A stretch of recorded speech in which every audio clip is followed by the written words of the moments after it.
Unboxing of my new suitcase.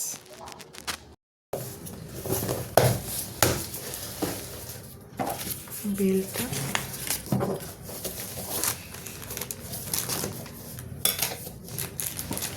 Suitcase কেনার সময় এবার আমি ঠিক করেছিলাম এবার আমি একটা আনকমন কালার কিনবো, যাতে কনভেয়ার বেল্টে আমি দূর থেকে বুঝতে পারি যে ওটাই আমার ব্যাগ। আরে এবারই আমার প্রবলেম হয়েছিল, না ব্যাগটা আমার সামনে দিয়ে 2-3 বার ঘুরে গেছে, আমি না ভাবছি এটা আমার ব্যাগ কিনা। তো এখানে সবারই ওই কালো নীল ডার্ক কালারের। তো এবার আমি যার জন্য আমি এই রঙটাই এবার বাছলাম। খুব রং পছন্দ ছিল বটল গ্রিন, তো ভাবছিলাম ওটা কিনবো বা এই কালারটা নেবো। তারপর আবার সেই মাথায় এলো না, দূর থেকে আমি এটাই দেখতে পারবো, তো এটাই কিনলাম।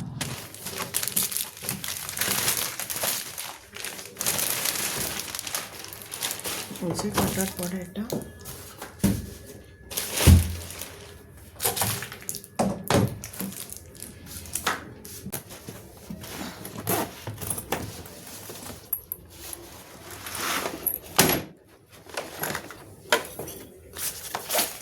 এখানে একটা পাউচ,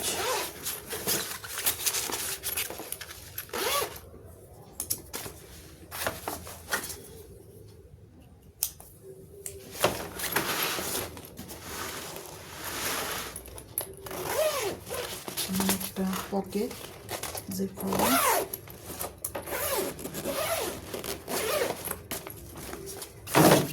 আচ্ছা এটা তো হলো কি মিত্রা থেকে আনালাম। কেনালে বাক্স, বাজারে যাও বয়ে বয়ে বাক্স নিয়ে এসো, ঝামেলা।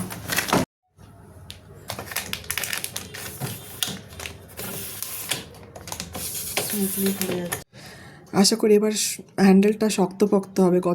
গতবারের সুটকেসের হ্যান্ডেলটা একটা স্টেশনে নামতে গিয়ে একটা দিকের হুক খুলে গেছিলো, বেরিয়ে এলো। বাকি জার্নিটা আমি তখন ওই ভাঙা হ্যান্ডেল দিয়ে আর এই যে লম্বা যে ট্রলির যে হ্যান্ডেলটা থাকে ওইটা দিয়ে কাজ চালিয়েছিলাম। এটা দেখি কেমন চলে। তো এই হলো আমার নতুন সুটকেস।